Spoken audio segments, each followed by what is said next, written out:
Hey, what's up, everybody? Welcome to another edition of Door Bumper Clear. Things look a little different in here today. Yeah, Tommy, like I said, we kicked him off the show. We just had to. We've had enough of his.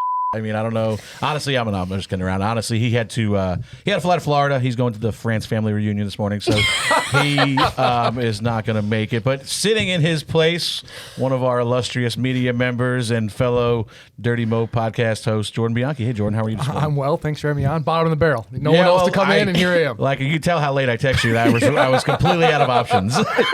Look, 2 a.m. What are you doing tomorrow morning? No, obviously, I mean, you've been on the show before, and it's always a great fit. So, and we've already got you planned. You're coming back after Martinsville in a few weeks. We had that one planned. This one, not so much. But thanks again for joining us, Karsyn. Good morning. How are you today? Good morning. I'm great. How are you today? I'm always good.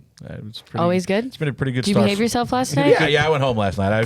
Good. Angel? I still can't ever sleep, so I was up till 2 a.m, but I did not go out last night, so I was well behaved. And also joining us, our actual guest this weekend, Mr. Austin Cindric. How are you today, sir? Good. I just got out of bed. Did you? Yeah. So the rest of us, we talked about this before the show, but I've been dying. Like, also Austin's spotter Doug Campbell is one of my best friends, and I've been trying to get him on the show for years, and he will not do it. No, like, just not interested for whatever reason. But job status. The best revenge I can get on him not coming is getting his driver to come on. So I appreciate you dropping by to hang out with us today. And zero hesitation, just to stick it into Doug even further. So happy to do it. Yeah, I mean, obviously, talk about that relationship a little bit, because you guys have been together pretty much your whole Cup career, I would say, right?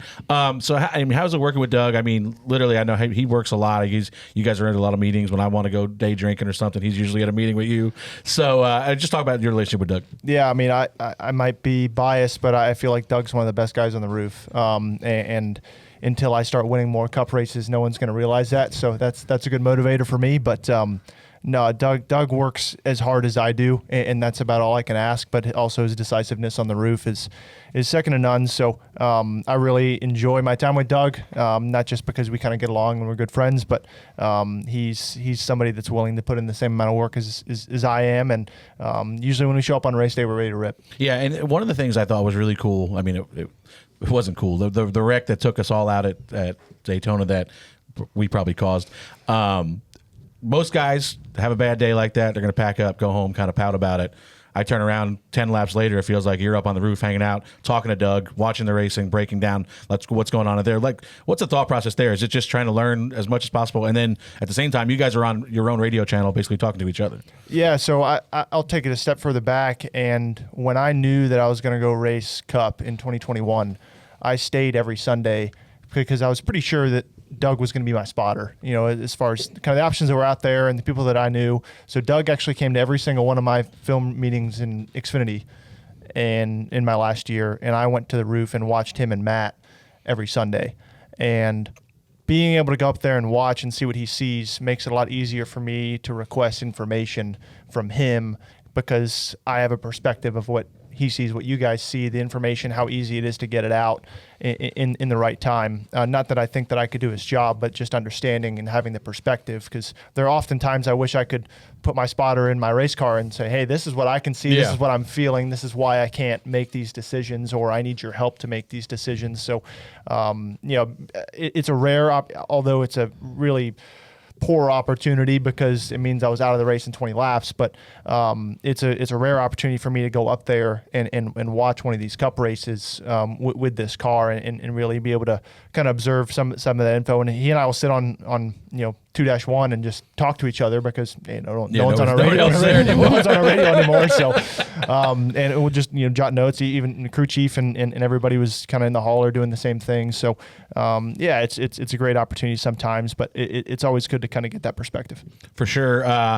How was your race yesterday? I know it wasn't a great result. I think we all kind of were in the same boat. Like, obviously, we were a little bit better just strictly because of track position, I think. I don't know that our car was that great, but we had clean air for most of the race and we were able to capitalize. I felt like you guys were kind of mired and kind of just stuck. Yeah, it was a good day except for every point in the race where they gave out points, we weren't running well.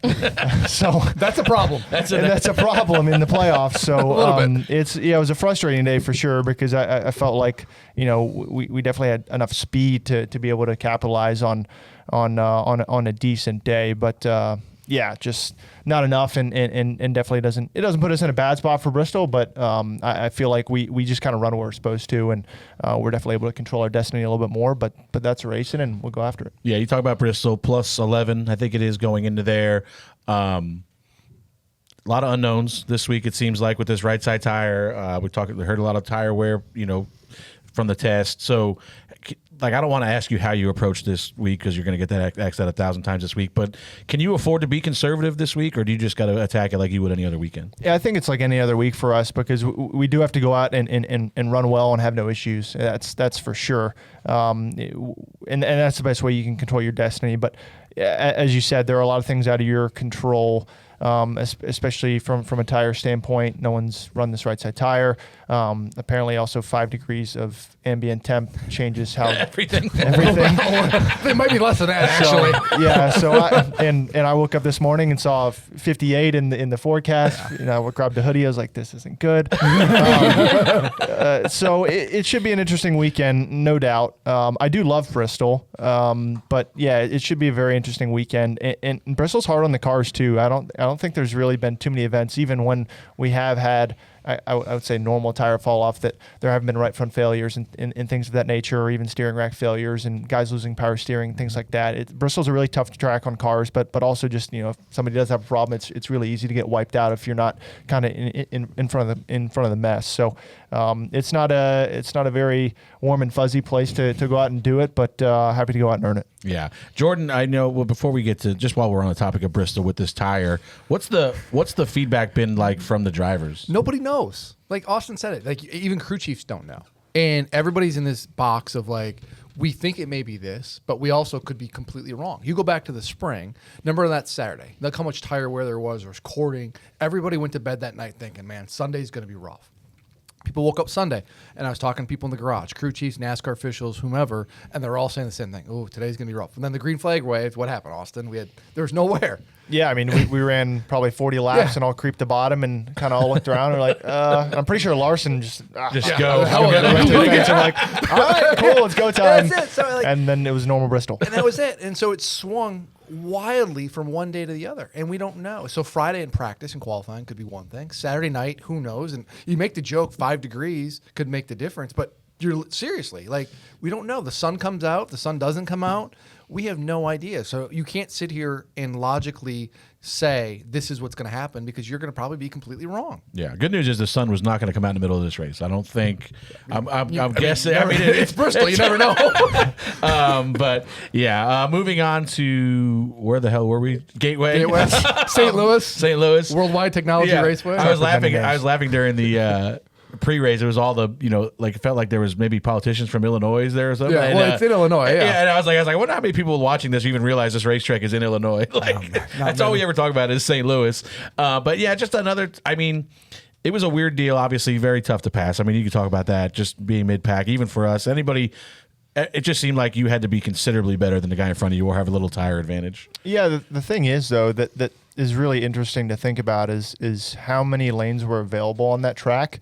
I mean, I remember times in the second stage, I mean, we're all the way up to the fence, but also able to kind of run the middle, run different lanes in traffic, just not quite enough to finish a pass. And really the best way to finish a pass was just kind of slide up into somebody's door and kind of use them up. And yeah, I think that's how some of those cautions got caused. But yeah, it's more, in my mind, just everyone's so close. Like the difference in me being better than somebody is half a tenth every lap, not you know, this guy's catching you by 2/10 or you're catching him by 2/10. It's you had better air and you were catching him a tenth a lap, and now you have worse air. You have to change your line and hope that it's better and get really creative. And then the moment you find something, the guy in front of you just does what you're doing and takes it away from you. Yeah, so it's a challenge for sure, and it just rewards great execution, no doubt. Yeah, and tires seemed like they mattered, especially on a restart, for a few laps. But then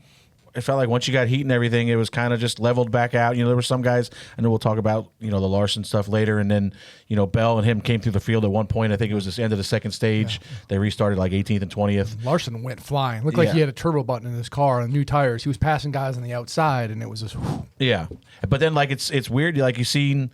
like Bell was doing it in that run. He started like 18th. He drove right to the top 5 or top, methodically to the top 5. But then once he got in the top 5, it was like he got stuck. He had Bubba needs to send Logano a steak for the stage 2 win, because I know our car was pretty good, but we had Joey back there just taking up every lane, holding back the 11 and the 20. And I looked down at Coleman. I said, "Man, you're like teammates right here. You're doing a hell of a job back there, buddy. Don't give it up." But yeah, I mean, like you see, like as soon as he got to those guys, it just stalled. Like he blew through the first half of that deal, and I was like, "Oh, he's going to catch us." And then because he got right to the top 10, and then it was like, all right, a couple laps to get the next guy, a couple laps. But then once he got to 4th, it was like stuck, and he just couldn't get. I don't think he ever got around Joey. Blaney was really good too at the end. Blaney looked like he was on the charge, and he caught the 9 for 3rd, and it looked like he was going to blow by him. And the 9 did a really good job of holding off the 12, and just enough, and he lost all his momentum. Now, if the 12 would have gotten by the 9. He would have gotten to Briscoe, I think, no problem. Would he be able to catch Denny? I don't know about that. But Blaney had a better car than a 4th place car. But again, it's just so hard to pass. And at one point, Blaney looked like he had a couple runs in the 9, and the 9 just did a really good job of kind of taking away that line. And then Blaney had to kind of fall back and reset. And by that time, he lost all his momentum. Yeah. How frustrating. I mean, like, how do you keep your wits about you in moments like that when you know you're better than the guy in front of you, but there's just you don't have a lot of offensive tools? Some days are easier than others. I think I stared at the back of Ross's car for 80 total laps yesterday. It's just it's part of racing, right? And it just puts an emphasis on so many different things that are very subtle, that I think from an outside perspective, but really can mean absolutely everything for your race. I mean, even just thinking about, I think Chase finished 3rd. Yeah. There was a point in time, I think in the 3rd stage, he and I were in a similar position, and one restart, the top lane just completely parks, and he ends up 3rd. And he was right next to me. Yeah. Meanwhile, I'm back in the trash, having to switch strategies, and then we finished, in the teens, and it's things like that you're like, well, I can't do anything. But at the same time, there's a lot of opportunity, and it's about, as a driver, I just want to focus on what takes me to that next step to where you are able to be that over a tenth better, not that same pace. By the way, back at Ross's car's right there if you want to take a look at it. If you forgot what it looks like. Right there. Yesterday's looked different. It didn't look like that. A little different. There's less red. There's less red on it. Some other stuff from the Cup race. Josh Berry, poor guy, can't get a break. Obviously bottoms out last week. Rex on the first lap. I saw, I don't know, I hope this tweet was before or after, but I don't know. I'm sure John Wood still runs the account over there, but the Wood brothers tweeted like, "Thank God we made it to turn 2 this week," and then I feel like it was 30 laps later they were out of the race again. That just looked to me. I don't know if you got to see it, but it looked to me like a racing deal, kind of like I know Chase got in there hot, got a little loose. They were kind of 3 wide getting in there, just kind of everybody going for one spot at the same time. It wasn't intentional. It was an accident. Yeah. And Chase went in there hot, slid up the track, and got on the 21. It sucks for the 21. Start your playoff back-to-back wrecks, and you're effectively in a must-win position now. 6 DNFs this year on accident, so it's kind of a microcosm of their year and where it is. They've had a lot of speed. They just haven't had luck necessarily in execution on their side.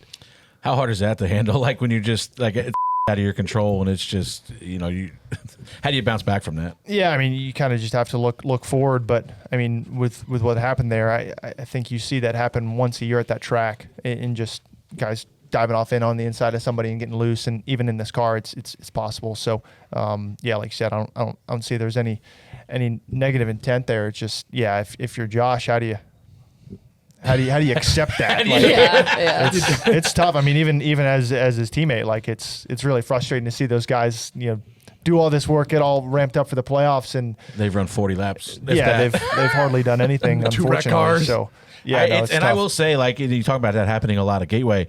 That is now maybe the hardest place to spot for us. Just spotter location. It's very similar to turn 1 at Pocono. Pocono's obviously much further away, but we're only at the top of the grandstands there, so you're not very high. You're very close to the racetrack, so you lose a lot of depth getting into 1. I think there's a video board. There was a hospital or the stage. Everything kind of blocks the entry. The entry to 1's hard. Then the middle and the exit are blocked by a TV screen and a stage. So that's just a trouble corner for us. And then you got a angle off of 2. Like it's not a great spotter stand. So it's very easy if somebody pokes out late in a 1 there, it's very similar to Pocono, you could come across their nose. And like I usually just tell Bubba like out of line, and it's going to be on him with the camera to know if he's clear or not. But that's one of the harder places. So it's very easy to happen there. As far as other things, I know what else. You get a restart there? Yeah, I don't remember that restart. Let's go to the next thing. Yeah, I don't know. He said it got stuck in first gear. I have to take him at his word for it. I haven't looked at anything else to see. It sounded like it. Yeah, I mean, it was weird because I assume he did a first gear restart. We did a restart earlier in the race on the front row. The next restart was much better, and they talked about he liked that better. So I assumed that meant he was good. At the time, I was like, he must be restarting first gear there because we got a much better launch that time. And I assumed he was going to do it again, and then we just didn't go, and then we just stacked the whole top lineup. Can confirm. Yeah, That sucks. I think it was fortunate. We all got kind of fortunate that we didn't all wreck right there because it could have got really ugly. But yeah, definitely, I think that whole line ruined our race. You got us, you guys, the 5 to 24. I think we all took that opportunity to flip strategies there, and that strategy didn't work out, unfortunately. But yeah, that kind of just set our race back a ton, and it's little things like that. You say like. That changes the whole outcome of the race. Well, and then we have a caution in the middle of the pit cycle that if there was a caution that would have happened at any other time, it would have benefited that strategy because we needed to make fuel. Yeah. But instead, this benefited all the cars that had just pitted and put on new tires. And we're on the lead lap. Yeah, they managed back to stay to on the the lead lobby lap. for all of us. So stuff. You're plus 50 the points is good, though. Oh, yeah, you have to feel listen. really, really good. You led 75 laps, got a stage win. Like, that's a really good day for you guys and continues to build on what I think is a potential championship 4 caliber team. Yeah, it is. That was the place that we were, at least I was, I think Bubba would agree with me, that was the outlier for us. That I know we can run well at Darlington. I know we can run well at Bristol. Gateway we haven't. We've run okay, but just kind of, 10th-ish, 15th place car. Had issues, haven't finished a race there, I don't think. Or maybe we finished mid-20s last year or something like that. But that was the one that's like, okay, we got to figure out, just get through this one, get to Bristol, and we'll be okay. And you end up coming out, we gained another 25 points on the cut line. So now you got a cushion going to Bristol where we talk about the unknowns of Bristol. It's nice going there with a cushion where, there could be a tire wear show, and we don't, I don't think we're officially locked in, but I think you're effectively locked in. Yeah, we just got to, start the race. Yeah, and start the crap race and not finish last and have those guys that are out win. But yeah, obviously very comfortable. Bubba's a new guy this year. I've said it on here numerous times. I don't know if it's the baby. I don't know if it's Charles. It's a combination of everything. But the lows are not as low as they've ever been. Like anytime in the years past, Bubba's been able to get really hard on himself about mistakes and stuff like that. Even yesterday, missing that shift, that could have been something that set him off to where we wreck or just have a really bad day. And he bounced right back from it. We had an next restart. We drove back up to the top 10. We put tires on late there and drove to the top 10 again. So, he's just doing a really good job. The team's really doing a good job overcoming a spotter. So it's. I was going to give you all the credit. How are you talking about? No, not for me. But I don't know. I don't know what the potential is. It's like we're not looking too far ahead. It's 1 week at a time, 1 lap at a time, and I think that's the way you got to approach it. I think Austin would agree with that. You can't look too far ahead because you look at the 21. Can change in an instant. So yeah, I don't know. We're pretty happy where we're at, obviously, and hope to continue it. But speaking of happy where he's at, Connor Zilisch seems he popped in here a minute ago, and that kid can't stop winning. Like, he needs to stop winning. I tweeted the other day, somebody's gonna get hurt. He's falling off race cars. He almost smokes a cameraman the other day. Didn't he rip his fire suit too? He ripped his fire He suit. caught it on the pin hood. He tried to slide down the front of the hood. Has this kid made you rethink any celebrations you might want to do in the future?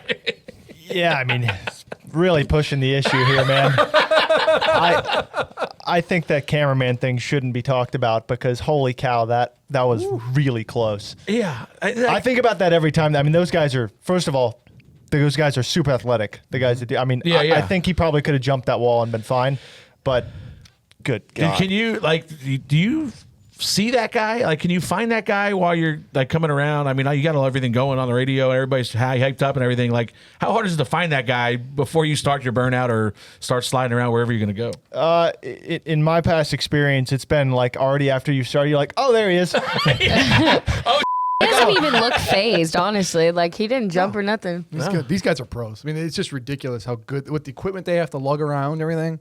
But that could have been really ugly. Really, really ugly. Yeah, Look at Chris Wilner here from our I MRN. saw that. Just stands perfect spot, takes out the phone. I love when he just picks his phone up like, oh, click, But then he does the head Bang. nod at the end, like, got it. See, Puts see it what, away. what I wish kind of would have, he would have played it off like he was trying to like nose Yeah, the car to yeah. the wall. And just do a burn on the wall. Yeah, this is what I meant to do. got him. Man, that could have been bad. Trackhouse driving through the grass. They just want to go off road racing. Yes, I don't know. really It was so know. weird because like Chastain went on the access road. Chastain went left on the grass, and then right behind him is SVG, who went right on the grass. I guess they're trying to put stuff on their tires, which is not an uncommon thing, but Sounds like their cars are absurdly underweight. They know it. They need grass. what I'm hearing from you is throw Chastain out of the playoffs, and that would just They've got Not what I'm saying. Just sounds like their cars are absurdly underweight if they need to do that. they have absurdly heavy grass and dirt in Illinois apparently. So That's their heavy soul. heavy soil. fall, and the moisture in the soil is heavy when it gets on the tires. I don't know. Close to that Mississippi River. Heavy soul. The one thing, Jordan, I'm gonna have to rely on you for this. And I don't know, you might have to rely on the guys that were there, but Christopher Bell not very happy about the race, the way the race played out for them yesterday. Yeah, he finished 7th. Was not happy with the pit strategy. Basically, his beef was, why did we not pit ahead of everybody, or at least stay on top of it, and then we would have been able to get out there and jump people on the track position. For me, what this is, it's indicative of what happened a year ago at Las Vegas. This team lost a race at Las Vegas they should have won, and because of that, and that was because of pit strategy. And they stayed out a little bit too long there and allowed the 22 to get a little bit more ahead, and they couldn't run them down. And they lost that race, and it really put them out of the championship 4. And if they would have won that race, they would have been in the championship 4. This is a driver who realizes, having been through this, what the importance of every point and every win matters. And when you have an opportunity to win a race and you don't, there's frustration that builds. And this is a team that throughout the course of this year has seen some wins kind of slip away for various reasons. Some of that's on Bell's shoulders, Dover, for example, and just some team execution. And so I think that's where this is coming from, of just a driver who's been through this before, who knows we need to win. If we can win, we need every point possible. And today we didn't do that. Yeah, I mean, he definitely sounded not pumped about it. And he's not a guy that you get a lot of those sound bites out of. You know what I mean? Like, Especially in that moment. Yeah. He's not a guy who pops off on the radio ever. yeah, and I think Adam is one of the best crew chiefs in the garage. So I don't know. It just seemed to me like it kind of came out of left field. I know it's like we talked about. It's a frustrating day. He had a really good car. He was one of the few guys that was able to make passes pretty much throughout the day. Maybe that was because he had such a good car and he was set back on strategy a little bit. But like I said, he blew through the field on that one run. He was even on older tires was able to pass us in the last 5 laps. We made his life very difficult, so that probably didn't help his mental state afterwards. We were, like not doing anything wrong, just racing the hell out of him, trying to take his air away and do everything you're going to do, racing for every point you can. But talking about Bell not being the kind of guy that's going to do this, I could never imagine you being in a position where you're screaming at your team on the radio. Like, how hard is it? Not that you don't get upset, but how hard is it to not push that button and kind of have those moments where you vent? Yeah, I feel like every driver, every team relationship is going to be different, right? And I don't know Adam and Chris's relationship, right? So I don't know how they talk together in meetings or how that goes, how that's taken, right? And I also don't really know what happened in their race either. But I've never been a person to like go after my own guys because I don't find it overly productive. There are other drivers, that I feel like do, and it kind of just depends on what your leadership style is, and I think that's something I've learned over the last couple of years of racing in the Cup is how far your voice carries, and that's not just with sponsors, not with race fans, it's not with public appearance, it's within your own team how far your voice carries. So I'm not saying what Chris did was wrong. It's probably not something I would do. Sometimes emotions, definitely take over. I mean, I've definitely had those thoughts. I think anyone that's ran in the Cup Series in the last 3 years, has gone, why didn't we short pit those guys? At some point in time, I certainly have myself. So, but it's easy to have happen, and I think that's kind of within your own team that you have to manage. But there are a lot of not key up moments inside the 2 car. Yeah. Probably about 6 yesterday. Here's a question for you, though. As a driver who's kind of, I say, mild-mannered, right, and kind of keeps his emotions in check, when you do raise your voice or kind of want to get a message across, does it carry more weight because you're not that guy who's just hitting the button all the time and keying off? Perhaps. I don't know. As a competitor, I try and eliminate like all emotional decisions. I mean, that's how I go about my business because I feel like that's the most clear mind you're going to have. So obviously you're never going to be in that state all the time, but I usually do try and eliminate that stuff. Now, if we come back on a Monday or we're in a meeting getting ready for the week, or, if I have some feedback to the team of things that I'm not overly happy about, behind closed doors, I can definitely be more animated. But when it's on the line and we're in the middle of the game, you're not going to get that from me. Yeah, my first thing to mind, mild-mannered, Austin and then Blaney are the two most mild-mannered guys on the radio, I think. Yeah. We have a wide range of emotional perspectives. Joe can kind of go either way too. Yeah, I mean, Like sometimes he's really quiet, and other times you don't know what you're gonna get. some days you get Connecticut Joey, some days you get Italian Joey. Ryan, I think Ryan's improved. He had to. The funny thing though is like in meetings, Ryan is a very measured. I've actually learned a lot from sitting across from Ryan in our meetings. He's very measured. He waits for his time to talk, whether that's in NASCAR meetings, Team Penske meetings. Like, and when I say that, it's not like, oh, he's immature and he's going to speak out of turn. Like when he does talk, everybody listens because he sat there and like waited for the right opportunity, and it's really powerful when he does say something. So it's interesting, the outside of the car as much as inside of the car, because I don't think Chris Bell would be somebody you'd look at and go, oh, this guy's gonna completely blow up on his guys. Yeah. But yeah, it's sports, so you're gonna have that. It's so fun to listen to when Blaney gets. It's so He was like funny. that yesterday too, Really? and the 5 got I'm into him, sure. and he was frustrated. Oh, I'm and, sure about that. Yeah, and his team was like trying to tell him calm down, and he's trying to figure out where to get in line. And he's like, "I am calm. Just tell me what I have to do here." So speaking of frustrated, how frustrated does Alex Bowman have to be after these first two my races? goodness. 20 spots yesterday on pit road. They had a fast race car, didn't qualify well, making gains on a track position race, and then you lose 20 spots, go from 7th to 27th. The second bad week in a row where you've had just I don't want to say disastrous pit stop, but I don't know a better word. It's incredibly frustrating. And then it's compounded by the fact that he ended up speeding on pit road later. So it's just everything that can go wrong right now for the 48 team is going wrong from inside the car to outside the car. It's just not been a good playoff, which is why they're in the spot they're in. And you got to think they're must win, right? Yeah, 35 out with two guys in front of you. Yeah, they Barry and Bowman theoretically could point their way in, but a lot would have to go wrong for everyone above them. They're in a must-win spot, which I guess makes it easier going to Bristol. But is there any confidence right now that they can actually do anything, though? If you're the driver of the 48 car, and Austin, you could probably speak to this better, obviously, you're coming down pit road. Is it in your mind of like, man, we just can't get on the ball right here? And in Bristol, any mistake on pit road is compounded because it's such a small track. Your laps down on a green flag stop. I would imagine if you're making a pit stop, you're thinking we're in trouble. Keep swinging the bat.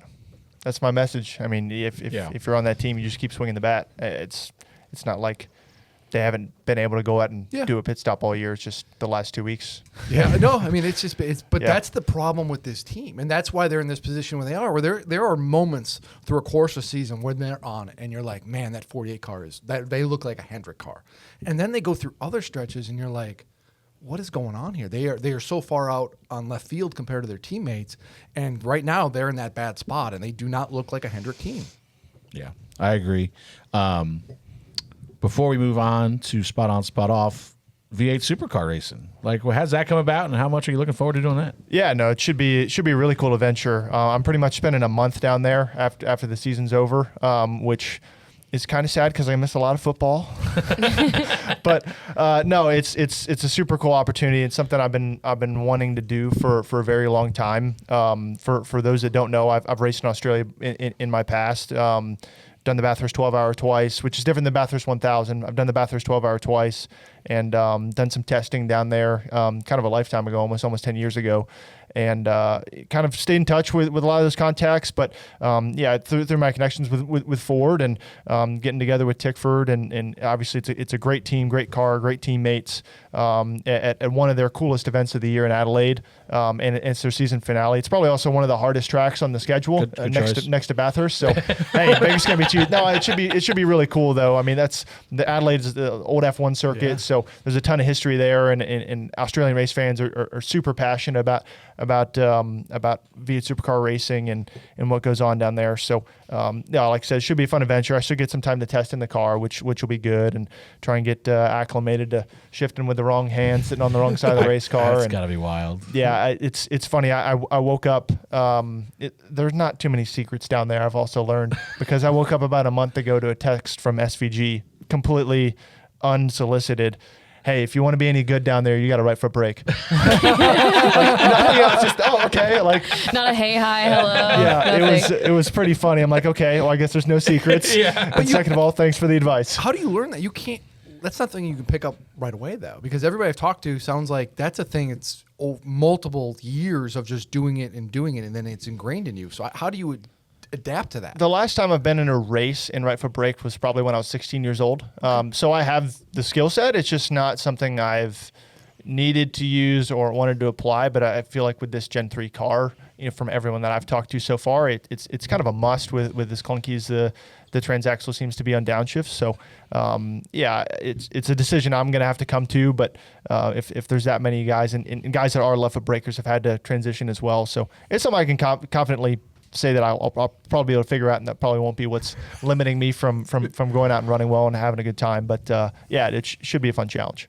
Speaking of football season, you and Dad got any games planned with Doug and his buddies this year? Or? Dude. So my dad and I do an annual Colts game, and Doug and some of his friends just happened to be at the game. And long story short, one of Doug's friends was excessively drunk and had my dad cornered. We can say it's AJ. We can say it was AJ. And thought that he was the owner of the Colts. I mean, and Doug's just sitting over at me, and he's half buzzed too, and he's like, "Dude, I'm so fired right now, man." Doug, it was like really Christmas, funny. wasn't it? Like it was, Yeah, like it right was- around Christmas, and where Doug's texting me, he's like, "Dude, I'm getting fired." He's like, "AJ he thinks that Tim Cindric is Jim Irsay and will not leave him alone."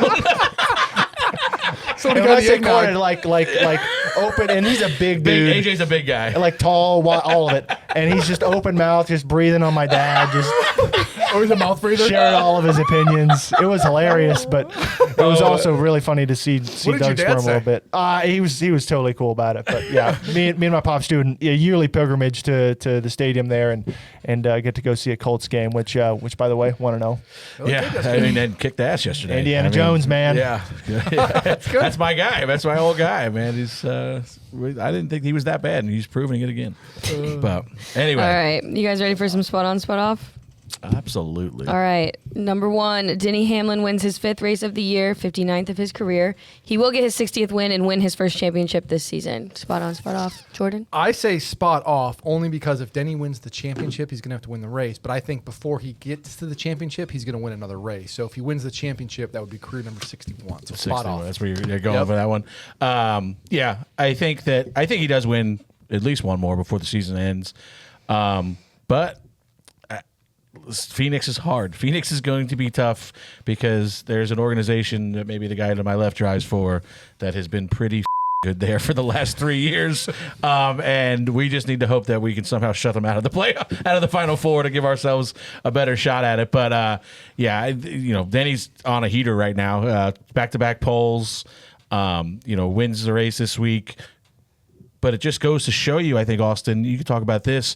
It takes a total package because I think he was just as good last week, but one bad pit stop sets you back. He comes out of the pits in the mid-20s, and you never hear from him again the rest of the night. So it's just everything has to go right to get one of these wins. It's been really interesting this season, in even going through like playoff media day. People ask me, who other than yourself, who's the championship favorite? And you look at the season, and it's really hard to pick. I mean, the ebbs and flows of who's had dominant strength. I mean, right now it's clearly the Gibbs guys have started off the playoffs extremely strong with really all their playoff cars. So, but in 8 weeks' time, is that still the same?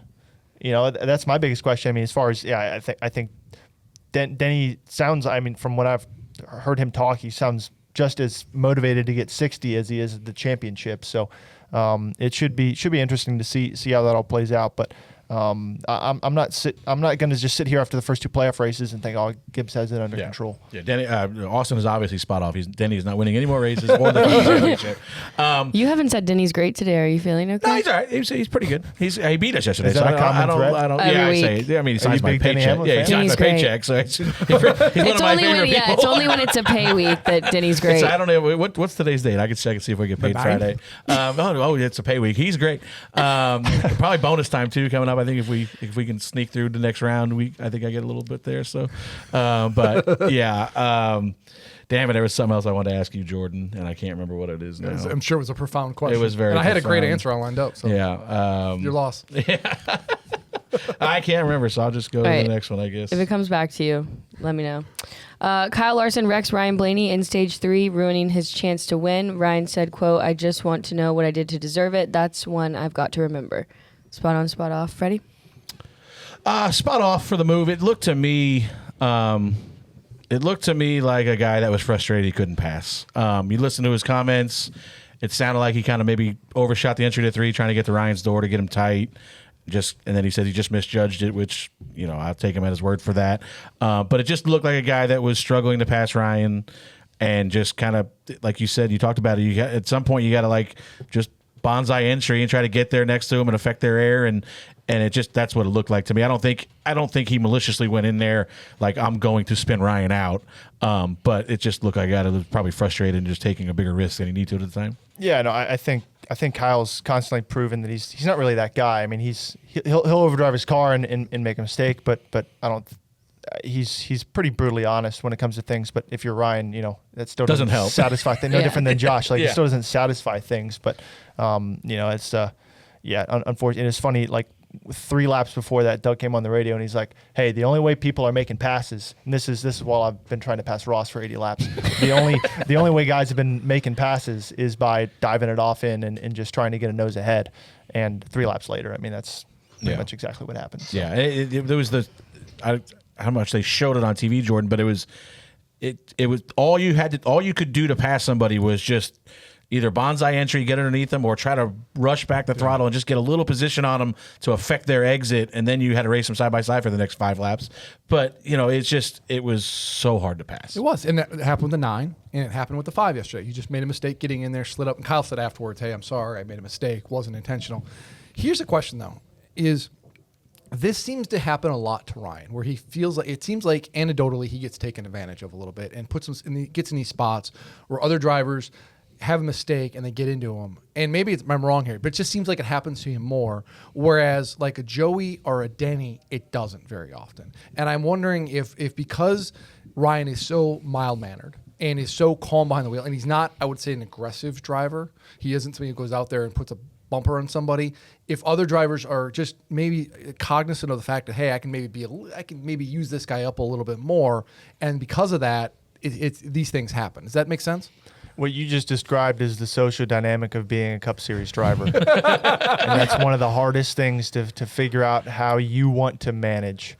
And it is different depending on who you're racing and what your decisions are. Obviously, I have a much different relationship than most of Ryan's competitors do that I have with him. So it's kind of hard to speak to that as far as Ryan individually, but you do have a different way of setting a precedent with different drivers on your past history. I think the funniest thing about being a Cup Series driver is the guys that you raced Xfinity with that know you and trust you. Yeah.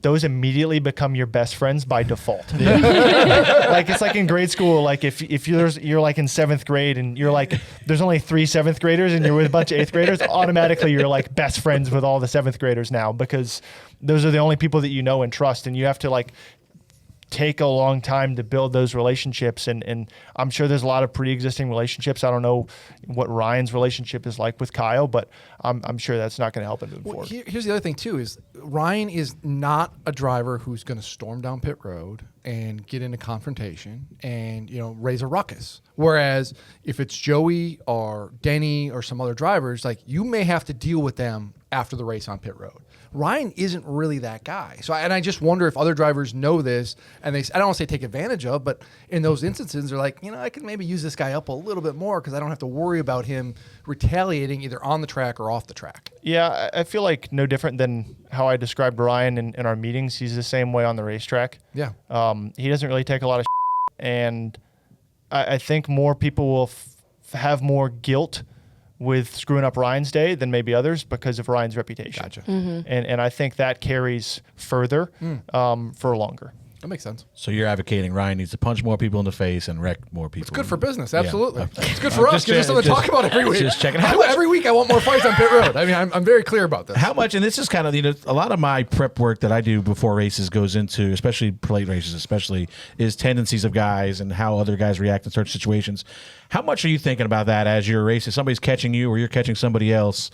You talk about, I know if we're catching Joey or if we're catching Ross, we're in for a battle. If I'm catching the 23 car. You're catching. We have definitely had plenty of running. Bubba is. I said on here numerous times. I can't complain about guys racing hard because my guy's one of them, and he does it to everybody. If you're consistent, it's fine. Yeah, he does it to everybody. I think so. But how much does the thought process does that go into? Like, because it's so hard, especially like yesterday. I thought was a good example of it. Like. Places where we don't have a lot of tire wear, it's a lot more heat related, and you could really burn your shit up, just get it overheating it, just attempting passes that are probably not going to work. So how hard is that mindset when you're catching a guy like Ross or Bubba, or I know I got to be smart here because this is going to be very easy to burn my up just trying to get this one guy in the middle of the pack. Yeah, it's always at a bare minimum. It's always an opportunity to learn something. There is an art to being a when it comes to passing. Like, we no, it's consistently like a thing that you have to have the ability to do. I mean, if I'm trying to hang on for race win, I have to be able to have that. And it's interesting to see different approaches for that and have a frustrated level of respect for when it's happening in the moment. But no, it's case by case, and it really is. And with as deep as the field is this day and age in the NASCAR Cup Series, you have to have that case by case for 30 guys, and it changes depending on who you're trying to pass.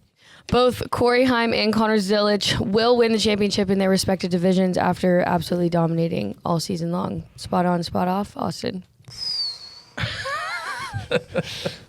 This is tangled web. Could it be a split thing? Because it's tough. I feel like I could take it two different ways with each of them, but we'll go spot on because they deserve it. Yeah, I mean, and that's the problem. That's where therein lies the problem, Jordan. Of they are clearly the best cars. And when I say clearly, I'm talking Corey Heim has led 40% of the laps this year in the Truck Series. They are clearly the best cars, best teams in their respective series. But that's not this format. It's not this format, and if neither of them win the championship, it's going to be another, talking point of here's why we need to change the playoff format, et cetera, et cetera.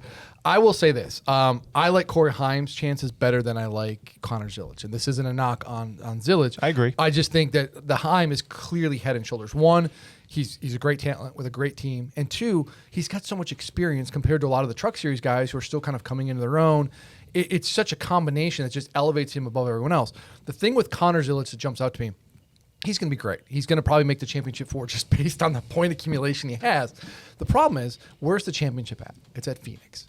And where is Justin Allgaier really good at? Phoenix. If Allgaier can get there, I like Allgaier in that format. I really, really do. So it's not really a knock on Connor. It's just more of this is how it sets up well for the competition. Yeah, and if the problem, the format is what it is. You complain about it all you want. You can talk about 36 races. You can talk about 10 races, 3 races, whatever it is. But that's not what the format is this year, and that's all that really matters. I would probably suggest deleting all forms of social media if these guys get wrecked at Phoenix in the Final Four, if you're NASCAR or anybody that wants to support the current playoff system. But, I mean, Austin, for the 23 team, selfishly, I'm torn because I grew up racing. My whole life's racing. My dad raced growing up. Everything I did racing was based on a season-long points champion, and that's what I want. But I know that right now, sitting here today, the only shot I have at ever winning a championship with Bubba in this is right now in this current format is the way it is because we have 7 DNFs this year. Our season would have been over in April probably. So where do you sit on this? Like, is there need to be some kind of balance of a little bit of both, or do you like the current system, or do you prefer something like a longer 36 race playoff? Well, if I'm gonna use Jordan's example as far as Allgaier versus Zilisch at Phoenix, if that's what it is, and Allgaier wins at Phoenix, they were in a points battle for the regular season championship for the last 2 weeks. Yeah, was Connor able to capitalize the last 2 weeks and win both those races? Did Justin run well? Yes, but did he win? No. So does that make him undeserving? Hard to say if it makes him undeserving or not, but the win total is obviously what sets Connor apart. But yeah, I think this is going to be an argument that will never satisfy all parties. Yes. No. And my response would be that as someone who likes football, it's the only other sport that I watch. If the Kansas City Chiefs didn't win the Super Bowl as the best team in the league, with the best quarterback in the league, with the best record in the regular season, does that make it a bad year? Yeah. And I bet most people who are tired of watching the Kansas City Chiefs win would gladly see somebody beat them in the Super Bowl. So what is our Super Bowl moment, and how do we define that in racing that makes sense? Is it a single race? Is it multiple races? I think the playoff format is exciting for those who understand it. Yeah. And I think if there are any changes in the future that are to be made, it has to be first and foremost simplifying in order for more to understand and appreciate. Because otherwise it's difficult to add more incentives and more items into the fold that a top 10 provisional in points or something like you got to stop right there because you're going to lose people's interest because it's going to be really confusing. Right now I feel like there's a lot of incentives to run well throughout the year. I mean, talking about Connor's won 9 races so far. You're right. If he finishes 20th in every race in the Xfinity Series playoffs, he's probably going to be in the championship 4. Okay, he's earned the spot to go race for a championship already so we have incentives. Same thing with running well throughout the race, stage points, so on. So I think the incentives are all very good to continue to run well throughout the year. It's just I think if there's anything to refine, it's the simplification to help our race fans and maybe our casual fans be able to be more on board with what's on the line and what's at stake. But past that, it's pretty entertaining because, I mean, going into Bristol this weekend, Alex Bowman could go win. Mm-hmm. Yeah. Alex Bowman could go win. And right now, he's out. That's exciting. That's a moment. That's a moment. I mean, no different than Chase Briscoe going out and winning the Southern 500 with he was equal to me on points starting the playoffs. Bang. And can Chase Briscoe win the championship? Like that's crazy, right? I mean, if I was to go out and win Bristol, you'd be like, is Austin Cindric a serious contender for the Cup Series championship this year? Yeah, it's just gonna everybody on Monday morning is gonna be having this conversation, right? So, and we wouldn't have that without the playoffs. We wouldn't have that conversation without the playoffs. It's that simple. So I think it makes it exciting. It's just to what level, not as a competitor, but as a race fan, what level in which am I able to accept the champion being crowned? Hypothetically speaking, if there was a championship round consisting of, say, 4 races, would that make it more palatable for the drivers? Well, what's fair for the drivers and competitors is never going to be what's best for the fans. And the drivers want more of a longer runway for points. The fans, I think, or some fans, I should say, be careful, like they want shorter. At least the TV networks do too. But 4 races, again, hypothetically, would you be okay with that? Would you think that'd be okay? Kind of a fair compromise? I don't even think it needs to be 4. Okay. I mean, we have 3 race formats. Yeah. Why does it need to be? Well, you could have like a format, I'm just spitballing here, of let's say 3-3-4. Sounds like Jordan knows something that I don't. Well, Jordan knows I'm everything. just coming up with ideas. But you could have a format of like 3 races and then another round of 3 races. And then from that, you whittle down to whatever number that driver count is. And that number of drivers over 4 races is racing for the championship. That could be, is that a fair compromise where you still have the mentality of you got to go out there and win it, you got to be aggressive because it helps you, but you also have a little bit more of a runway where, quote unquote, the better team is going to be more, the deserving I mean, you're champion. essentially taking what the NBA does. It's a series. Yeah. Each round is a series, Yeah. and the more wins or better finishes you get in the series, then bam, you are the champion. So I think, it's all stuff that's been done before. It's just how do we apply it to our format. Yeah, I think anybody that's hoping for a 36 race season is never going to happen. So just abandon all hope for that. That's fine. But the one thing I did want to ask you about, Austin, because I know Denny commented on this either right before the playoffs started, or it might have been before the race this week. The schedule this year versus the schedule last year. He was really critical of the schedule last year because it included an extra plate race or drafting race in Atlanta. It included an extra road course race with Watkins Glen. And he says this year you get a better idea of just the guys that can go out and perform well. There's less wild cards essentially. As a guy that runs pretty well at places like Atlanta and Watkins Glen, where do you prefer a schedule that's got a little more wild card to it, or something like that's just more straightforward with a couple flat miles replacing those 2 tracks? I think what makes the NASCAR Cup Series unique, and I felt like I had more of a selling point in this when we ran Bristol Dirt. Not that I was a huge advocate for that, but we raced in 2023. We did every single imaginable style of circuit racing. We did dirt racing. We did street course racing. We have road courses. We have super speedways. We have short tracks. We have intermediate track. Like, there is nothing that this car and these drivers can't do, and that's exciting. I think our fans are more inclined to watch every week because they're going to turn on the TV and see something different and see different people doing different things and seeing the race teams challenged in different ways. And it also gives our broadcasters time to explain what's so different about this and gives you something to look forward to. No different than when you go to a new racetrack for the first time and it's, this is new and exciting, and everybody tunes in because no one's ever been to San Diego before in a Cup car. So I think that to be the best driver in the NASCAR Cup Series, you have to be good on all types of racetracks, and I think all types of racetracks should be in the playoffs, and they are, but it's the quantity of which.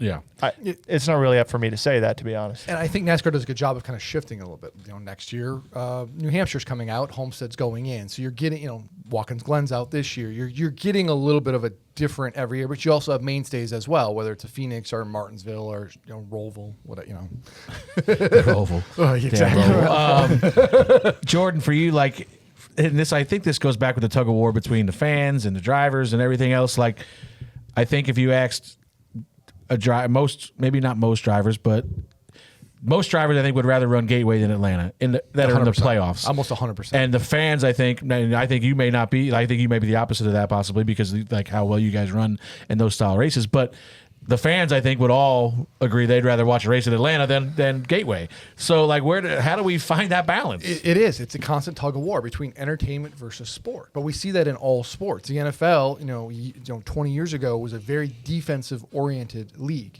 And they realized, we got to make this more offensive-friendly because it's more palatable for the TV audience. And that's where NASCAR's at. So what is that balance? Now, I don't think you need in Atlanta every single year and to have 2 drafting tracks in the playoffs, but you could rotate it in occasionally and have it be different, and that's the struggle. But here's the issue I have though is fans are going to complain about or fans are going to say, hey, we want Atlanta in there, right? And then you're going to have a 20-car accident and people are like, oh man, what do we have in there? You have to be very careful about just making your decisions off of what fans say, because what fans are you talking to? Where are you getting your data from? Is it from X? Is it from a bigger water? God, I hope not. That's what I'm saying. And yeah, NASCAR fans in general, and this is a sweeping generalization, but I don't think I'm wrong, it doesn't seem like they can really agree on anything. Sports fans. Well, I will agree with that, sports fans, but NASCAR fans particularly are very, very hard to kind of pin down on what they want, and it's always like a moving target. So you got to be very careful on what you're basing these decisions off of. Well, I think for me, more the glaringly obvious decision, this isn't a harsh criticism, but when you look at the schedule, if we put Darlington and then Gateway, what do you think is going to happen at both those racetracks? pretty similar race other than the strategy and the tire fall off. But like you're going to have, race strategy and single file racing happen back to back. You want to have that variety. And there are things that make both of those races special.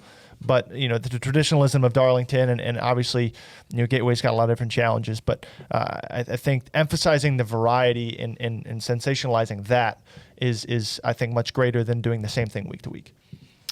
All right, Austin Dillon, SVG, Alex Bowman, and Josh Berry will all be eliminated from the playoffs next week. I'm hanging out with Doug on Sunday, so I'm also spot on. Sorry, fellas. I think those are my first 4 out that I picked, so I'm also spot on. Don't say spot on. I'm just kidding. Listen, the thing, being realistic about it, this place, I think more so than any other is, or maybe not so more so than like the speedway races, but this race is very easy to get caught up in somebody else's mess. Mm-hmm. And that's what I think you can get yourself in trouble with. I remember Joey, it was 2023, I think, was just, he was in a pretty good point spot, and a couple, I forget, it was like LaJoy and somebody else got together, and he just got collected, and that was the end of his playoff. I think that could very easily happen, and not just, I'm not talking about Austin because he's on the cut line. It could be somebody as high up as Bell, somebody, you get caught up in somebody's accident, especially if we're going to have tire wear where we're maybe potentially, blowing tires like we did a couple years ago there, or last year, whatever it was. It's very easy to get caught up in somebody else's mess here. So there's nobody, up till even at plus 50, you're still in the back of my head going, I know. we're pretty safe. Yeah. But Shut up, but you would have to go out on lap 1. Yeah, you have to. It happens. Trust me. You never. Well, especially if it's a tire wear race. Yeah. And that's the big unknown in all this. And that's why I'm spot on this. But because I don't know, listen, SVG, I don't think he can make 15 points up there. Bowman's in a must win. Barry's in a must win. Dillon at 11 is kind of in that bubble zone of if he goes out and gets stage points in stage 1 or 2, then it's a different story and he could take advantage. But if this is a tire wear race and things are happening and guys have to manage their tires or make green flag pit stops, who's really, really good at managing their tires? Josh Berry. And this race sets up well for him. And they can take a chance because they know, forget points, we're going for the win. And they're in a position where if this is a tire wear race, I feel like they got an advantage because they can be on the front foot and go after it. You're just playing devil's advocate. You want me and Austin to punch you in the face? No, I'm just saying. I agree with you. I agree, though. We don't know if this is a typical Bristol race without the tire wear. I don't think any of these guys are moving on. I just don't think Austin Dillon is going to go and run top 10 consistently in both stages to make points. He's going to need other things to happen, whether it's yourself or somebody else, to have a problem, and then he capitalizes on that. The thing is, and obviously we haven't had our strategy meetings or anything yet, but nobody really knows. So this could be a race where you see strange strategies where guys can flip stages and get stage points, and now it's almost road course-esque where you're deciding, do I sacrifice maybe my overall finishing position because I have to chase these points right here, and there's just a lot of unknowns going into this. Yeah, no different than this past weekend. You get a caution at a certain time, and cars that aren't in position to get stage points are just going to flip, and I feel like if I'm being honest, there's, like you said, I wouldn't be surprised if Josh goes out and has a good weekend, especially if tire wear comes into play. I could easily see Alex Bowman going out and performing well. Start on the pole last few races there. Yeah, and honestly, Austin Dillon, even then, it's not a huge gap for those guys to make up for us if we don't have a great day, or even the one car or Seabell. So I don't think any of it's out of the question. So I think if you're a race fan, there's a lot to look forward to, and if you're a driver 11 points above the cut line, there's a lot to get after. Bristol has an elimination race, by the way. We talked about the schedule and everything. Them moving this race to the playoffs and putting it as an elimination race, masterstroke. Yeah, this place and Martin. I wish the racing was a little better at Martinsville, especially, but yes, they I thought when they had. It was Bristol's cutoff, and was Dega ever the cutoff? Dega was a cutoff in the initial few years there. I thought those were the ones that were the most exciting. If you're doing this for entertainment, those three, where it was Bristol, Dega, and Martinsville were your three cutoffs. Those were fun. Not to harp on this, but man, wouldn't it be great to have Charlotte Oval as a cutoff race instead of the Roval? Yes. Yes. Hey, it's Dale Jr., and for the latest DBC gear, we need you to go to shop.dirtymomedia.com. We've got plenty of options, and we're adding new stuff all the time. Shop.dirtymomedia.com. Moving right along to Reaction Theater, where fans can call in and voice their opinions from this week's race. Hello, is this actions detrimental? I just want to congratulate you, Denny, on 59 wins. Go 12. You're me. Go to so that's the Blaney guy? Just Yeah. That's right. That's not funny. Hey, I'm sick and tired of watching Kyle Larson. I've been betting on Kyle Larson. I'm getting sick and tired of it. What is the problem of just running in 5th place? Why do we got to drive crazy, try to pass Ryan Blaney for 10 laps, and get totally frustrated? I walked away from the TV, and then I hear the English dude, what happened here? And I see Ryan Blaney sitting backwards. I know what happened here. It was Kyle Larson wrecked him. This guy's standing up on the phone. He is 100% in his living room, speakerphone out, pacing back and forth, yelling. Fist in the air. The Poor Lee English Diffie guy. catching strays, man. The I love English that man. guy. Oh, man. You know, Blaney needs to invite Larson over for a hot tub session, you know, maybe smooth things over and jump out and say you're going to get him the drinks. And then come back and drop the mother toaster in that hot tub. Wow, this took a That turn. felt like a threat. That took a dark, honestly. that took Wow, a this dark turn.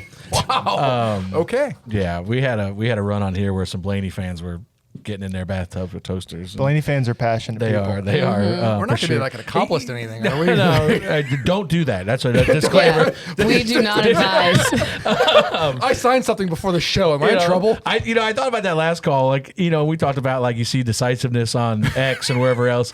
How much of that you think is just strictly related to gambling? You know what I mean? Where people like this guy wrecked my guy. He's it's strictly because that guy money on him or something You like see in other that. sports. There's an increase now where fans, or I don't even want to call them fans, but people have gone after athletes who have blown a save or thrown an interception, and it's becoming an issue. That's crazy.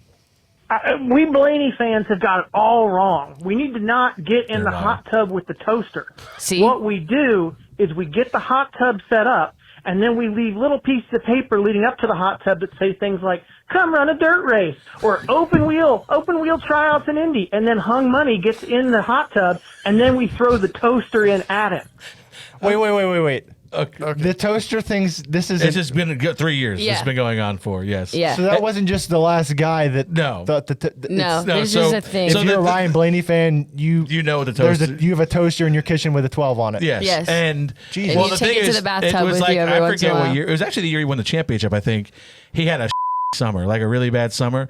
And every week this guy would call in and he's like, I'm getting in my bathtub and I'm bringing my toaster with me. And then after that first call, then it was every week. Blaney. So now Blaney's been signing toasters for like 2 years, mad at hell at us. I feel like you should if you're Blaney, like start selling toasters. Yeah. And like that's a money opportunity that's sitting there, right? Like a Ryan Blaney endorsed Like a toaster Blaney opportunity. toaster. No, I'm not saying I'm not. You can Maybe run not it. an electric one. Well, apparently A battery operated well, toaster. apparently Ryan Blaney fans would buy that toaster because I don't know. they are committed If to being I part of was- the CSI episode. If I was Kyle, I would showers only this week. I don't know if I get any baths or hot tubs or anything like that. no Hansel and Gretel Just for be Kyle. careful. Goodness gracious. I didn't know it was that big a deal. I didn't think it was. Oh, man, Blaney they're- fans out here they're putting together like coming for a the guy's perfect throat. murder episode or something. Goodness. Of the 45 calls, 43 of them had toaster in it. So I'm telling you, this is a money-making opportunity that we're leaving on the table here. Get Dirty Mo on this. Start selling some Ryan Blaney endorsed toasters, and we can all make some money. At least get a Does it t-shirt. like toast a number 12 into the piece of There bread? you That go. would be Yeah, sick. There you That go. would be See? sick. Now you're thinking. And then on the other side it says, "You mother." Like whatever his last quote from that week's radio was, whoever he was screaming You at can at the like time. change it to whoever you're mad at. You can like put a 5 on the other side one week with like an Circle extra. and a line Next through it. week it's whoever else is mad at you. If it's Chastain one week or Hocevar, or Perfect. Oh man! Wow. All right. Well, please to leave an audio message 24/7. We need more and less toasters. That was actually pretty maybe. good, but they were like, good. You gotta be for the original. Like, quality over quantity. yeah, but I always still. tell you guys, like, make fun of me, make fun of Tommy, definitely Tommy. The guest, you can make fun of the guest. Don't make fun of me. Don't make fun of Karsyn. We won't play it. I'll cry. You make fun of Jordan. If you want to make fun of Jordan, he'll hear it. I get that promise you. Especially Martinsville weekend, he'll be here for that one. So if you want to make fun of any make of him us, good.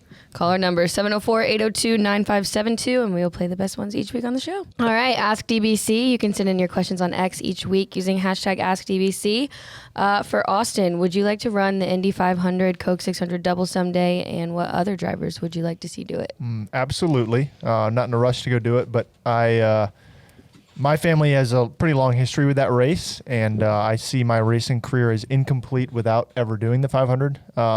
But doing the double, obviously logistically pretty challenging, and it's been cool to see kind of the path that Kyle has kind of trailblazed the last couple of years of, one, how difficult it would be to do it, and two, what all goes into it, but also the excitement behind it. But I think there's a lot of drivers that would be plenty capable of doing it. It'd be cool to see. I mean, any of my peers would be really cool to see be able to go and do it. I think it'd be much.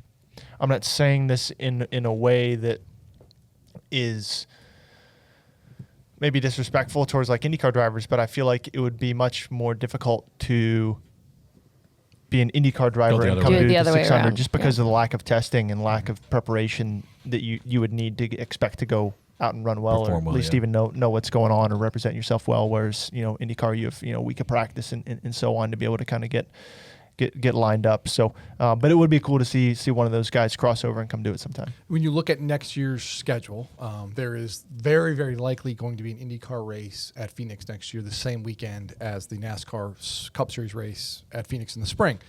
Is that something that's a little bit more palatable, where you could do that as a double, and instead of maybe jumping into the 600 with the logistics and everything? But when they have these races like this, and there may be future super weekends, especially with Fox Sports now having the IndyCar coverage, could you do something like that? Yeah, I think for one, yes, that would be an awesome opportunity for anybody looking at doing the doubles. Be great to get a race under your belt before you go do the biggest race of the year, and not being your first ever IndyCar race. But I love the idea, and this is as someone who's been a lifelong IndyCar fan, I love the idea of any IndyCar NASCAR double weekends, because there's so many tracks that we could do some really cool stuff around that. So I think that's just a huge win for race fans. Have you driven an IndyCar, really? I mean, I know you've been around them plenty enough. Have you ever gotten to get in one, I assume? I got to do a straight line test a bunch of years ago, just because they do it at the Space Center there, because they got that long, mile-long runway. And it's much easier to vet an American than it is others. And Justin Newgard didn't feel like doing 4 days of straight line testing, and I'm over here like, I'll do it. I'll do what you want. So yeah, that was very, very cool to be able to get to go do, just because like a lot of like the smells and the sounds and all of it are all things I experienced a ton in my childhood, but like now I'm in control of these things. It's badass. Like and then it gets really boring after like the first 2 hours. Yeah. But that was super cool. But I'd love to be able to drive one in anger. Oh boy! All right, what shows did you guys see this week? Show of the week. The four-wheeler won last week. The four-wheeler had to win last week. That guy falling on his head was unfortunate for him, but it was very funny for the rest of us. It was. That go-kart one. Go-kart one, with this guy falling out of the cart. We'll share it on the poll. Still don't really know exactly what happened here. Obviously, the fans can't see this, or I don't know. We can figure out. Maybe we can share this one, but it'll definitely be under the poll. Everybody asks me every week. I'm going to tell you again. Show nominee poll is on the Dirty Mo Media X social media handle, and all the videos are directly under the poll. So whatever videos end up on there, there will be a video to accompany it on the poll most of the time. But this guy, I don't know. They get together. This poor guy's hanging out of the cart, hits the wall, flips over. That was pretty epic there. Slams into a I still don't know what barrier. the hell happened. Poor guy. I don't think he knows what happens. He gets out of the cart and he looks like he needs a minute to recover there. I mean, it looks like a $50,000 fine right there. That's exactly right. That was the first person I ever seen. That guy hooked himself. Like I don't know. I still don't understand. I'd like to know if there's anybody that watches the show that is good enough at like math. They can figure out how fast the kid was spinning. We need some. He was full extension, so his head speed has to be boogieing. That poor kid, like, is just along for the ride, hanging. Once his ass comes out of the seat, it's pretty much game over for him. He like gets whipped into that barrier almost head first. This guy here, I don't know how this guy here ends up on the. I have so many questions about this. Thank you. How is he? Oh, it's a Jets game. That's why. That's exactly right. The Jets need to eliminate the American flag from their pregame. Last year, they had Aaron Rodgers carry it out. He blows his ACL out. This guy looks like somebody's toddler. I don't understand. Now we have somebody crawling Are people across just it. like? Is it on a stage? Because it's not like sagging at all. I don't understand what's going on. Yeah, how is it holding him up? If you hold it really tight and they're really holding it that It's like tight. signing. It's like signing a T-shirt. Yeah, but that That looks just like a doesn't- pretty There is big a guy. seg That guy's that like you my size. I don't know. Makes not much I don't sense. know. We'll share this one. Zilisch celebration, almost wiping the cameraman out, has to be on there, I think. So yeah, you got go-kart wreck, Zilisch, the flag guy. Are you going to call Tommy for DBC picks? No, Tommy's meeting already started. All right. Tommy, Oh, yeah. I will say that Tommy's not at the Fans Family Reunion, like I said Allegedly. earlier, believe it or not. I mean, I don't think he is. He is in Miami, and meeting, like doing some, trying to further Luke Baldwin's racing career, hopefully. So we'll try to wish him luck there. Luke won again this week. Good for him. He had a win in Tech though, so we don't really count that one. It's not. Boo. He probably cried in victory lane and made sure they threw the winner out. But no. But The winner was like one of his best friends. yeah, Karsyn, Lofton. I whooped y'all's ass You again. win picks again. I'm 2 for 2. Austin, you got to partake. Jordan, you'll just do Tommy's pick since he's not available. Austin, you go first. So you got. What I appreciate here is that you have the cup point standings in the same way in which we all consume it, and it's in a Bob Pockris tweet. Just put on. I mean, whenever Literally, if I have a question that I need the answer to, I go to Bob's Twitter. Bob's Twitter. Yeah. That's where I go. That's where I What get time all is my green flag today, information. Bob? It's just it's like we could have easily just copy and pasted, but no, screenshot. Screenshot. Bob Pockris. Good work, man. The GOAT. Wow. I remember we got in a little bit of a argument with NASCAR, the spotter. When I say we, majority of the spotter stand, because like we'd have rain delays, and we were getting our information of when to head to the roof from Bob on Twitter. I was like, can we at least get some kind of heads up? Like, we're getting ready to call drivers to their cars in an hour. Like, maybe you guys want to mosey on up there if you want. But like, I was like, why are we relying on Bob Pockris for all of our information in these days, this day and age? He's the best. He is the best. The GOAT.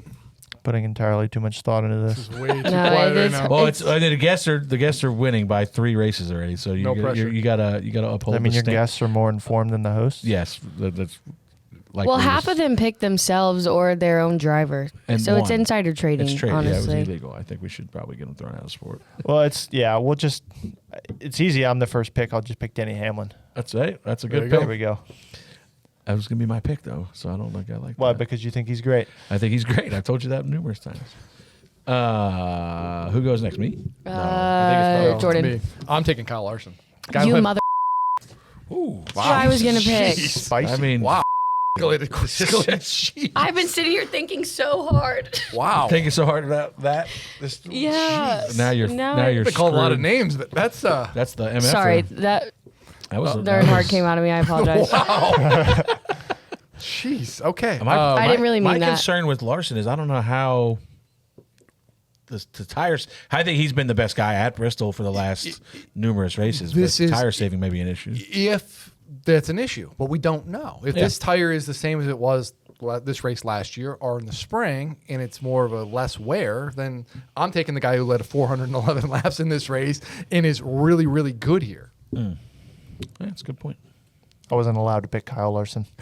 I'm afraid to say anything because I don't want to get MF'd. He was off your list. Yeah, be careful with that. I'll take Keselowski. He was, when this race was super high tire wear in spring 2024, Hamlin, Truex, Keselowski were the 3 best. They finished top 3 that day. So this would factor into that. Yeah, that's why I picked. There you go. You're welcome. I'm going to take. Catherine Legg. Shut up. No, My favorite, Corey LaJoy. I'll take Blaney. Blaney.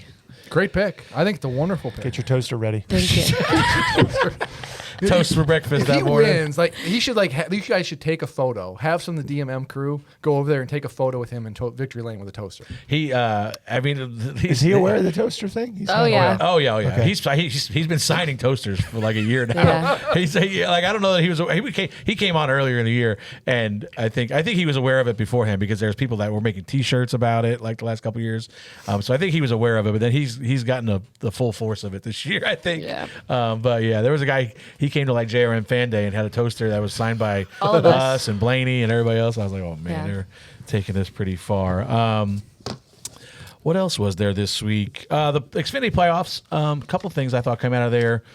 Just a couple surprises, maybe that didn't make it, maybe a couple that did. You don't expect a Gibbs Xfinity car full time to miss. All the colleague cars miss. Those were kind of surprising to me, Jordan. I don't know. Yeah, I mean, Colleague just had a down year. It seemed like Christian Eckes really started to come into his own towards the end of the year. Rookie driver, a team that is struggling right now and really doesn't have a lot of speed, but he came on strong. Same with William Swallich. I mean, he was at the beginning of the year he was struggling bad, and really since this summer he's kind of starting to come into his own. He's come close. I mean, almost won at Gateway. But yeah, when you're a Gibbs car, that's a tough pill to swallow when to miss the playoffs like that. It seems like it's JRM's championship to lose in this Xfinity Series playoffs as it gets started. They certainly I mean, it have really a does. lot Like, of I mean, speed. like between Allgaier and Zilisch, like if I said to you, I'll give you Allgaier and Zilisch versus the field, I'm taking those two guys. Yeah, I think you have to at this point. I did want to give a shout out to old Harry B, Harrison Burton. Great run. My guy. Just, I mean, one of the best kids in the garage. I don't have a lot of dealings with him, but every time I talk to him, just nice kid. Always seems to be happy.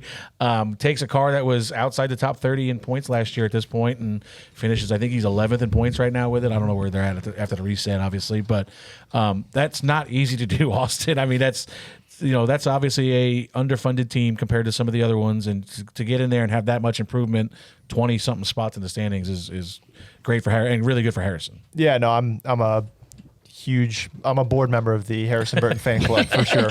So I've been really, really excited to see Harrison probably overperform at a lot of times, bringing his experience from his time in the Cup Series and really being able to out execute a lot of guys in a series like that. So super happy that he gets the playoff shot because he's definitely a capable driver, especially in that series. So, no, I'm excited to see what he can do. I think it's kind of sky's the limit for them. I think they're just going to keep swinging the bat and see what happens. But, yeah, I think he deserves to be in the playoffs. You look at what a driver can do.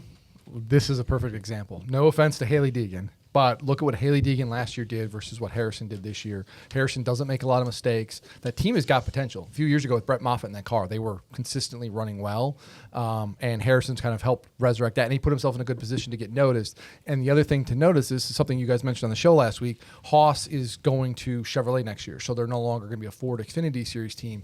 Ford needs a presence in that series. This team seems to be well positioned to kind of carry that banner a little bit, and Harrison seems very capable of doing that. Well, I think one thing talking with Harrison, he's been able to take on more of a leadership role than that's been asked of him in years prior, and I think that's been a great experience for him. Although under probably circumstances you would define as adversity, having to go back to the Xfinity Series, but. I'm hoping that this whole experience makes him better because I wouldn't be surprised to see him back in a Cup Series car one day, and I think he deserves it. Just from the fact that he's easy to work with, and I miss having him in our meetings and as a teammate, and just also someone that's closer to me in age than the guys I'm teammates with. But no disrespect, but yeah, Harrison's a good dude and deserves everything he's got going for him. Joe, you brought up the Haas switch. Yep. That came about last week. They announced it. What's the inner workings there? Yeah, I mean, you look at that organization's history. Gene and Gene Haas, Rick Hendrick have a prior existing relationship. When Gene first started his team, years and years ago, he was a Hendrick affiliate team. And if you look at the pecking order on the Ford side of things, they're pretty far down there. They didn't have an affiliate with Team Penske, which is the best Ford, the number one Ford team. Now you're switching to Chevrolet. You've got an alignment of some degree with Hendrick Motorsports. You're getting Hendrick engines. It's a better situation. And that's where they started out, essentially, right? That is it. That was back in the day. I mean, Jeff Green and Johnny Sauter and all those guys. Ward Burton. They were the old Haas team running with Pontiacs at the time. Even with Jack Sprague, and they had a Hendrick Motorsports affiliation. Yeah. You got any bombs you want to drop this morning? I know there's not. I know the people upstairs have been on me about not having quite enough rumors this year. Last week you nailed it. What are you talking about? Every once in a while I get lucky, but I wish I could just make them up, but I can't. You can't. It's quiet. This is a really quiet, silly season. I mean, if you look at it, and you guys talked about this ad length. I mean, the only one right now on the Cup Series side is what is going to happen with Daniel Suarez and what could potentially happen with the 7 Spire car. Where Suarez is going to go? Is there a Cup ride for him? If he doesn't end up in the 7 car next year, I don't see a spot for him necessarily. We'll see how in the Cup Series. In the Cup Series, and then that's going to be a question of where he would end up. Maybe in the Xfinity Series. We'll see. It's just a very, very quiet silly season. This is the quietest silly season in years, and a lot of teams are locked into driver contracts. A lot of teams are kind of hesitant to take on multi-year deals right now because they're looking ahead to next year when there's a lot of big-name drivers whose contracts are coming up, and they don't want to put themselves in a position where they can't make a move for a bigger name if that happens. You see, I saw comments this week from Jimmy about that team still getting or trying to get a third charter. Sure. Well, I mean, where's that at? Is it? It's tied up in litigation. Yeah, mediation right now. It's going to start mediation here soon. The trial date starts in January. They want a third charter, but even if they got the third charter, they're not in a position to run a third full-time team for 2026. Yes, they want a charter. He thinks they may get a charter. But just because they have a charter doesn't mean they're going to run a full-time for 26. Even if they were able to go through this process and land a third charter, it's probably going to be a situation of we're going to have to lease that out for a year, maybe back to Rick Ware Racing or however that situation unfolds. And then in 27, when we have enough runway to build up that third car, then we can do that because they do not want to rush into it. And from the conversation I've had with people on the Toyota side, they're not necessarily ready to run a third full-time team at Legacy yet, too. They just added a team at 2311 full-time. Corey Heim is expected to run a part-time schedule next year for 2311 to some degree. They aren't in that position to run another Toyota team full-time. So that you have to build it up a little bit, and that's where things are at there. And speaking of not rushing, the Dodge deal. Do we know? I mean, I know we've heard some names, Daniel Dye, Butterbean, or names that you get associated with that. They're talking Gong Show. Like, do they know we start in February? Like, they don't do, they got to look at the schedule. It's a rush. And that's the thing of the Truck Series is, listen, it's for lack of a better term, a stock engine, right? And the trucks, besides the nose and the nose and the tail, they're a little change there. You can kind of get away with it in the Truck Series, but they still got to get in the track. They still have not tested. I have been told that they will be allotted some on-track test sessions, which is not something you see a lot of nowadays, but to get them get Dodge up to speed, they're going to let them test a little bit. Their driver lineup is going to be interesting. You would think that they're going to go and try to get a veteran driver. If you're going to have a Butterbean or even a Daniel Dye, who does have some truck experience, but you would like to have somebody over there kind of maybe help kind of guide the ship a little bit on a day-to-day basis. Austin, thank you for dropping by today. I appreciate it. Just even if it's just to stick it up Doug's ass. It's 90% of the reason I'm here. I hope we didn't drag you down too much. Jordan, thank you for last minute notice jumping in. I did want to quickly mention Bill Davis's passing yesterday. Yes. We'll put a pin in that and give it to you. I know Tommy, he had a huge effect on Tommy's career. So we'll bring that back up next week and give Tommy a chance to talk about that. Just a guy that has done, countless things for the sport. Yeah, the people are going to talk about the Daytona 500 win with Ward Burton and winning the Southern 500, tremendous accomplishments. But you talk about starting people's career. He was Jeff Gordon's first full-time Xfinity Series ride. He revitalized Mark Martin's career in the 80s. And so really was a launching pad for a lot of people, drivers, crew guys, into bigger things in the sport, so he will certainly be missed. Again, Austin, thank you for coming in. Sir. Jordan, thank you again. Good to see everybody out this week in Gateway. I saw a bunch of people in that Fan Midway. By the way, the Fan Midway at Gateway may be undefeated compared to just food options. A lot of food trucks down there. They do a really good job. Really good crowds too. Jordan, was it a sellout? Yep. Even I looked around the Xfinity crowd. I'm like, this is a really good Saturday night crowd. So yeah, they did a really good job of that place. I hope we continue to go back there. I wish we could figure out how to make it a little bit easier to pass, but we'll keep working at it. But again, thank you guys for listening. We'll be back next week with, I believe, the mayor, Jeff Burton, is coming in next week. that'll be good. So that'll be a fun one. But tune in next week. Thanks, guys. We're out. See ya.